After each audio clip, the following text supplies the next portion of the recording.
pessoal, tudo bem? Sejam muito bem-vindos, meus amigos. Vamos dar continuidade ao nosso estudo da LINDB. Importantíssimo, hein, pessoal? E agora nós vamos entrar num dos pontos mais importantes do nosso estudo.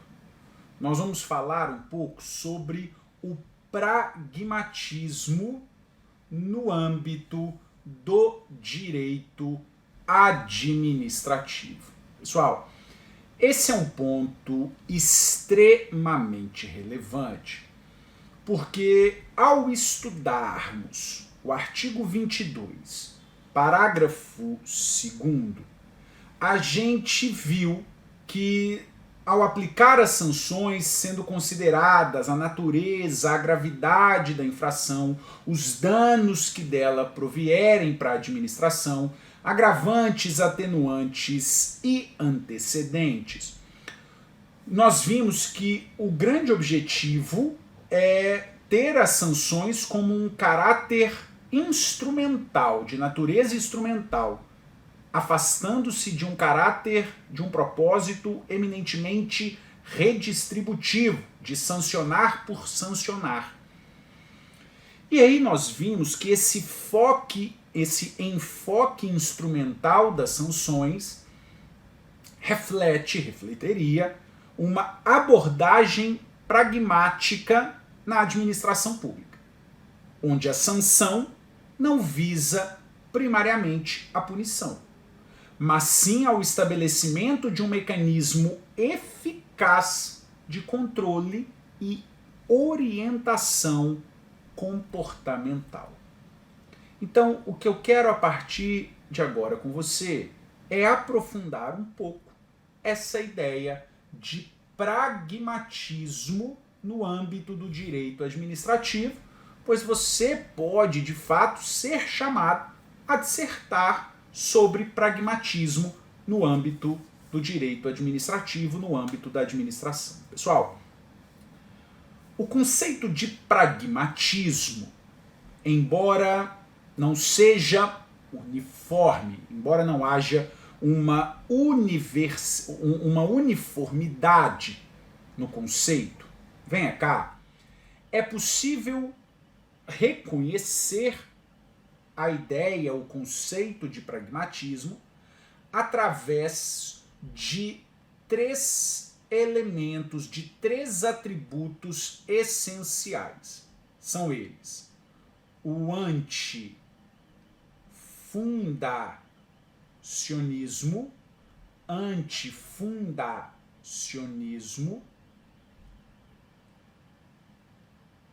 segundo, o contextualismo,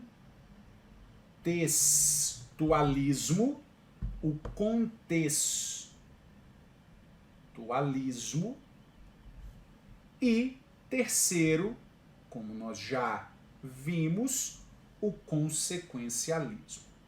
Perfeito? O consequencialismo. Então, com base nesses três elementos, nesses três fundamentos, nós chegamos a um conceito, a uma ideia do que se entende por pragmatismo. Então, o pragmatismo é então fundado nesses três pontos: antifundacionismo, contextualismo e consequencialismo. Talvez, daqui acerca do pragmatismo, a grande novidade, pelo que a gente já conversou, é falar no antifundacionalismo, né? Pessoal, eu coloquei antifundacionismo, é antifundacionalismo, ok? Antifundacionalismo, aqui é o termo correto. Esse antifundacionalismo rejeita a presença de quaisquer entidades ou concepções metafísicas. Afasta-se concepções metafísicas rígidas e inalteráveis. Anote isso. A ideia do antifundacionalismo vai afastar, vai rejeitar a presença de conceitos, de concepções que sejam metafísicas, rígidas e inalteráveis no âmbito do direito.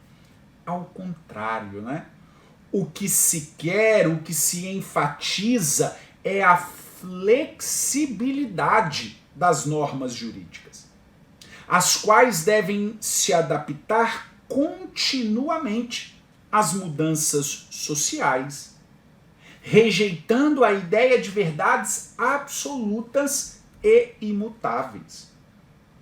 Quando você for chamado a dissertar sobre o pragmatismo no âmbito do direito administrativo, o que a prova vai querer de você é trazer essa ideia da Lindbe, que afasta exatamente essas questões de conceitos, concepções imutáveis, rígidas, absolutamente abstratas, metafísicas.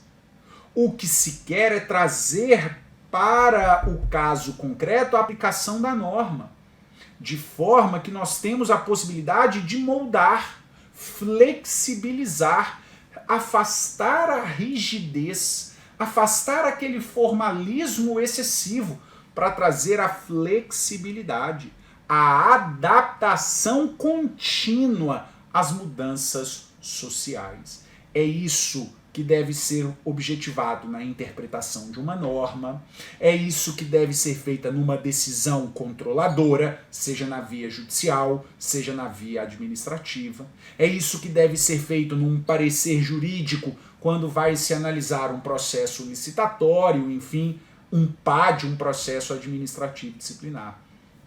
De fato, eu preciso aplicar a norma ao caso concreto, mas eu não posso fazer uma aplicação rígida e imutável absolutamente de maneira indistinta. Eu preciso considerar a evolução social da coisa. É aqui que se encaixa o antifundacionalismo. Perfeito?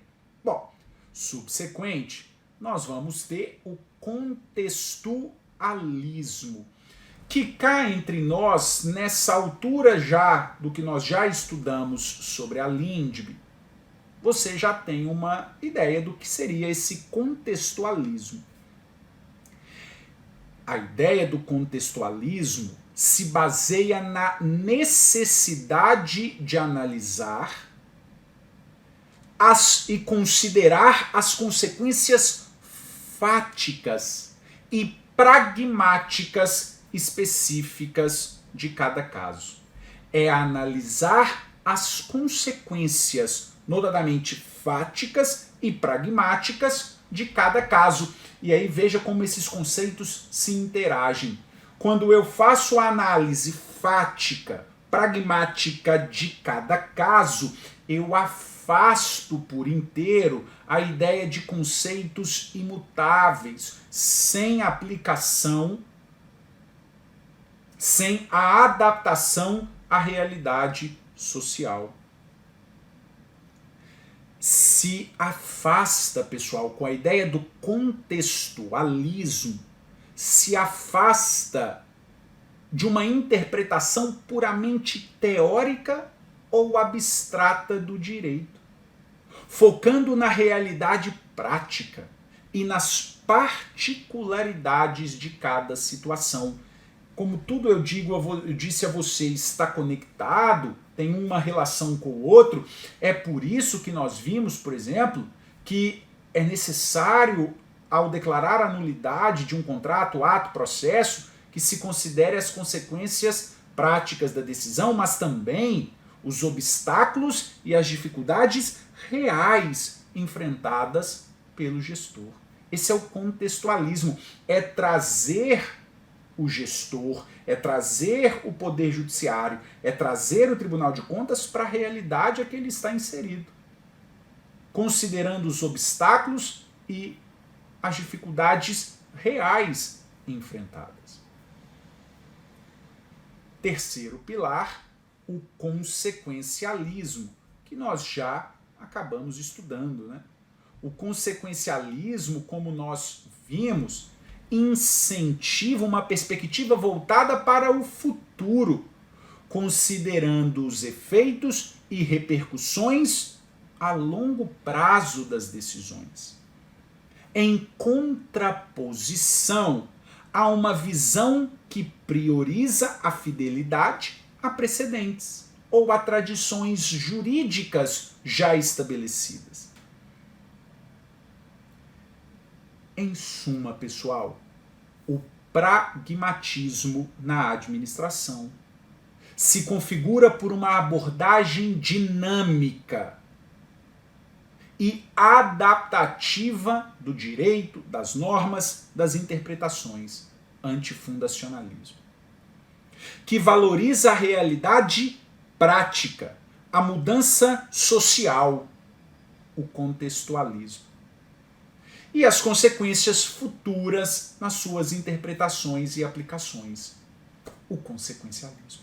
Então, ao definirmos o pragmatismo no âmbito do direito administrativo, no âmbito do direito público, nós vamos precisar passar nesses três pilares: no antifundacionalismo, no contextualismo e no consequencialismo. Ao pedir para você dissertar sobre pragmatismo e correlacionar com a lei de introdução às normas do direito brasileiro, é trazer o conceito desses três pilares: antifundacionalismo, contextualismo, consequencialismo e, consequentemente, trazer os dispositivos da LINDB. Notadamente, artigos 20, 21, 22 da lei. Perfeito? Pois muito bem. Bom, vamos lá, vamos continuar o nosso estudo para fecharmos o estudo dos demais dispositivos. Trago para você o artigo 23, que vai dizer que a decisão administrativa, controladora ou judicial, que estabelecer interpretação ou orientação nova sobre norma de conteúdo indeterminado, impondo novo dever ou novo condicionamento de direito, deverá prever regime de transição quando indispensável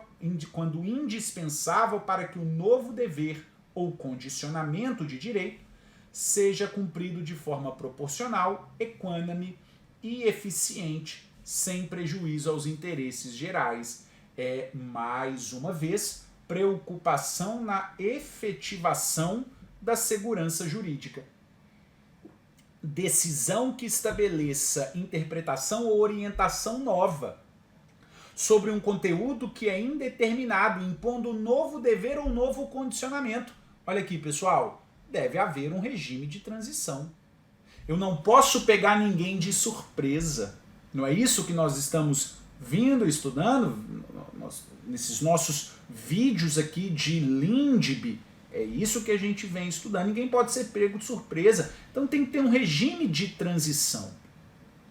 Veja que é necessário que seja previsto um regime jurídico de transição, que dê tempo e meios para que realizem a conformação, segundo parâmetros de razoabilidade e proporcionalidade, tal qual tem se dado em matéria de modulação de efeitos nas declarações de inconstitucionalidade e, mais recentemente, com mera modificação de posicionamento dominante do STF.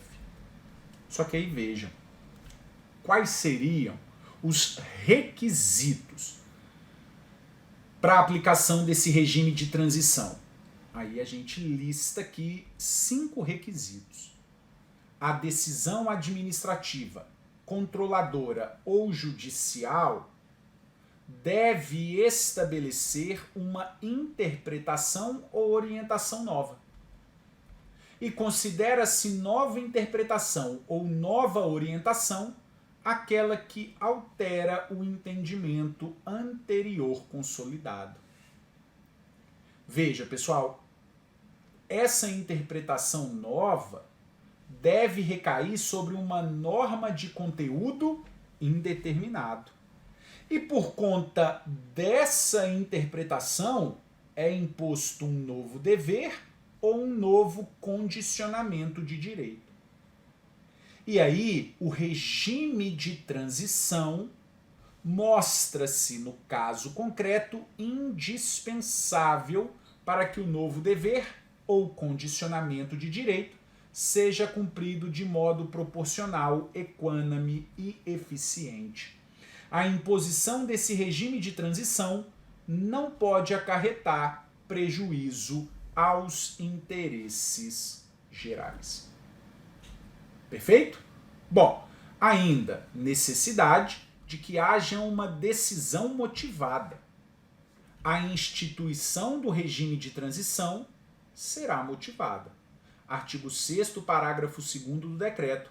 A motivação considerará as condições e o tempo necessário para o cumprimento proporcional, equânime e eficiente de novo dever ou do novo condicionamento de direito e os eventuais prejuízos aos interesses gerais. O que precisa ser previsto nesse regime de transição? Aí é o artigo 7º do decreto. Deverá prever os órgãos e as entidades da administração e os terceiros destinatários, as medidas administrativas a serem adotadas para adequação à interpretação ou à nova orientação sobre norma de conteúdo indeterminado, e o prazo e o modo para que o novo dever ou novo condicionamento de direito seja cumprido. Perfeito? Isso é o que precisa vir no regime de transição. Bom, seguindo, a gente chega ao artigo 24, que vai dizer que a revisão nas esferas administrativa, controladora ou judicial, quanto à validade de ato, contrato, ajuste, processo ou norma, cuja produção já houver completado, levará em conta as orientações gerais da época, sendo vedado que, com base em mudança posterior de orientação geral, se declarem inválidas situações plenamente constituídas, sendo vedado que, com base numa mudança posterior de orientação geral, se declarem inválidas situações plenamente constituídas. Mais uma vez, a ideia de segurança jurídica. Mais uma vez, o reforço à possibilidade de relativização dos efeitos retroativos da anulação, a questão da modulação de efeitos, do efeito ex nunc ou até mesmo os efeitos pro futuro, os efeitos prospectivos. Ainda vejo o parágrafo único vem nos dizer que consideram-se orientações gerais as interpretações e especificações contidas em atos públicos de caráter geral ou em jurisprudência judicial ou administrativa majoritária, e ainda as adotadas por prática administrativa reiterada e de amplo conhecimento público. Feito? Bom, vamos lá.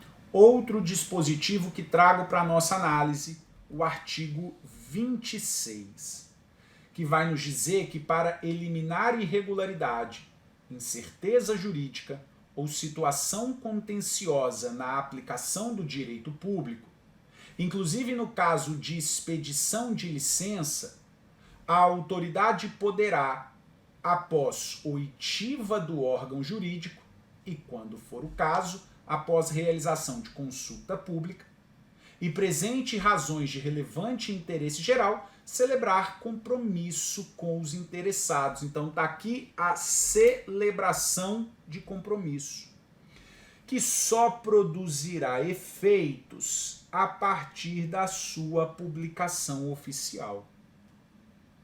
Então, o objetivo desse compromisso, eliminar irregularidade, incerteza jurídica ou uma situação contenciosa na aplicação do direito. Esse compromisso, pessoal, buscará uma solução jurídica proporcional, equânime, eficiente e compatível com os interesses gerais. Não poderá conferir desoneração permanente de dever ou condicionamento de direito reconhecidos por orientação geral.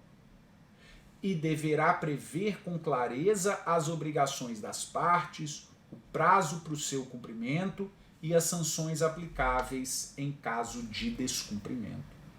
É preciso observar tudo isso no compromisso. Então, o compromisso, caso firmado, desonere permanentemente do dever e do condicionamento de direito já reconhecido por orientação geral. Esse compromisso é ilegal, ele é irregular.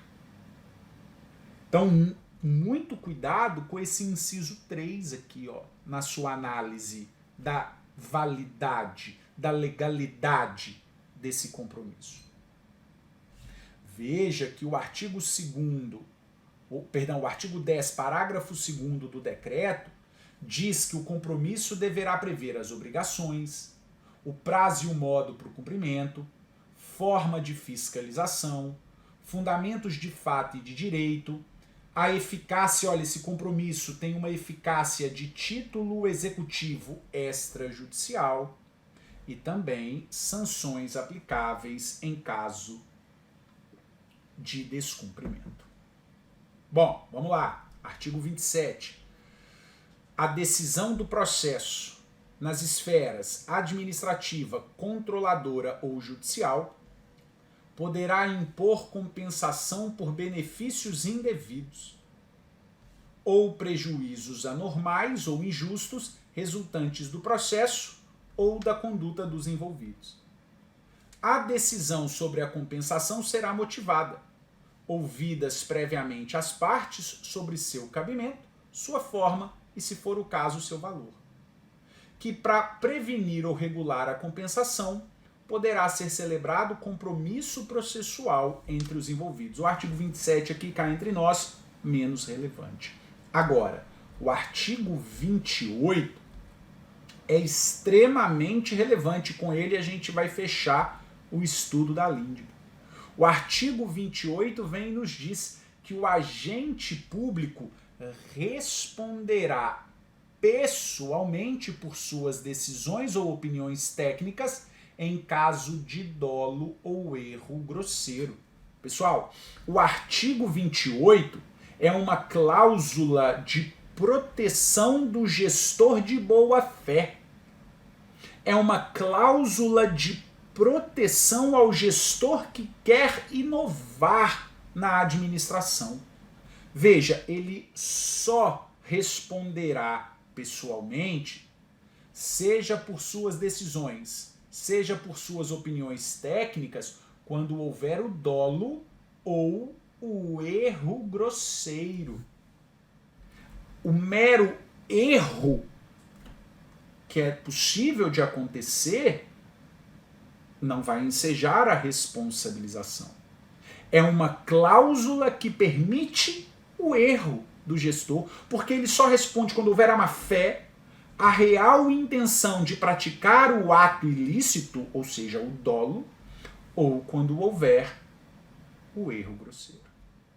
Então veja que o artigo 28 quer dar, o artigo 28 quer dar a segurança necessária para que o agente público possa desempenhar suas funções.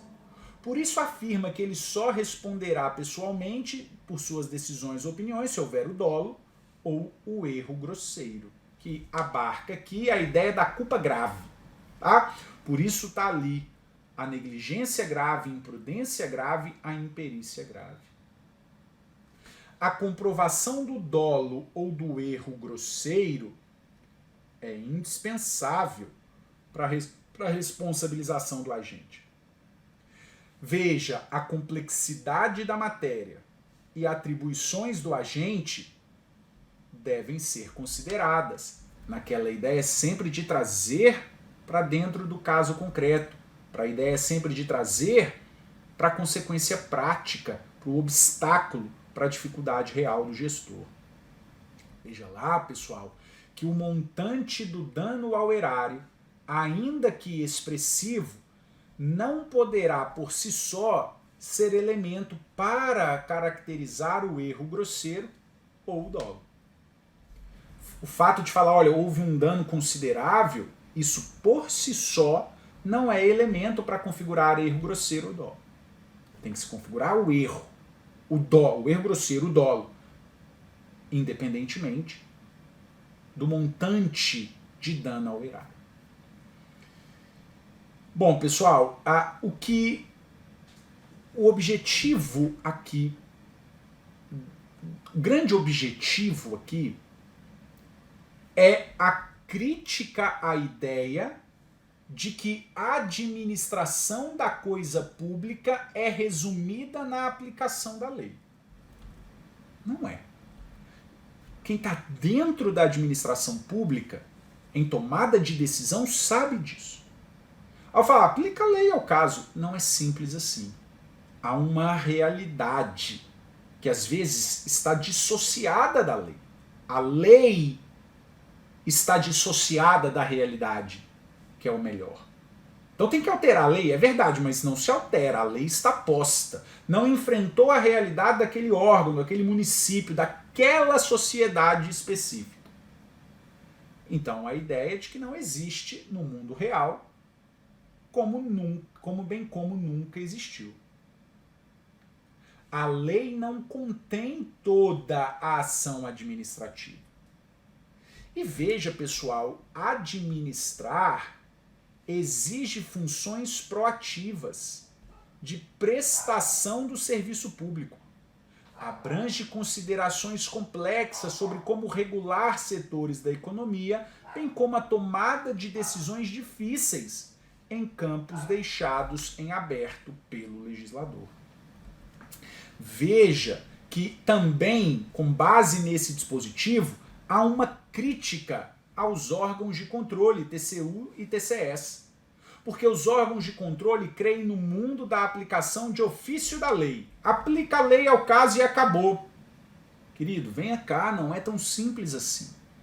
Veja que os órgãos de controle entendem que basta o administrador seguir os comandos normativos. Assim ele não será punido e será entendido como um administrador cauteloso e dirigente. Mas, pessoal, como eu disse, nem sempre é assim. E, na verdade, na maioria das vezes não é tão simples aplicar a lei ao caso.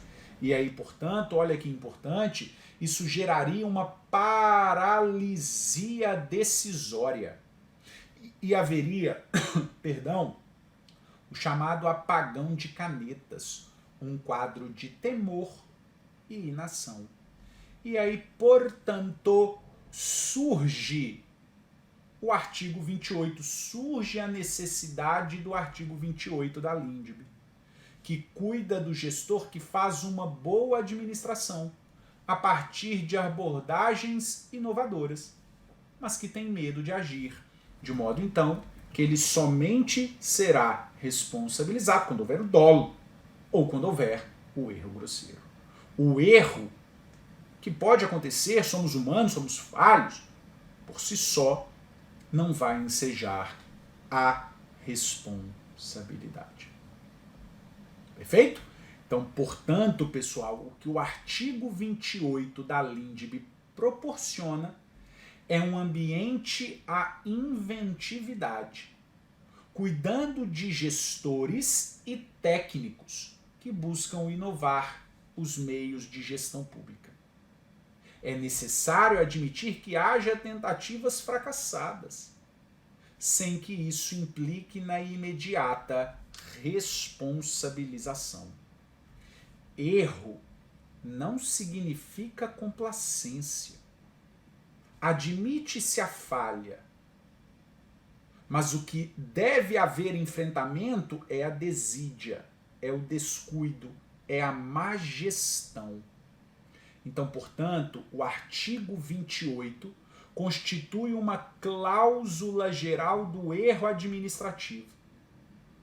O objetivo é oferecer, faltou um R aqui, é oferecer segurança jurídica ao agente com boas motivações, mas falível como qualquer pessoa.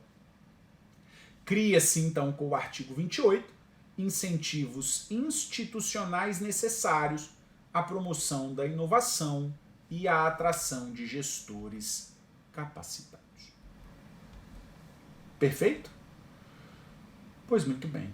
Pessoal, com isso eu encerro com você o nosso estudo da LINDB. Artigos 29 e 30 menos relevantes. Depois basta uma leitura dos dois dispositivos. Perfeito? Então é isso. Grande abraço!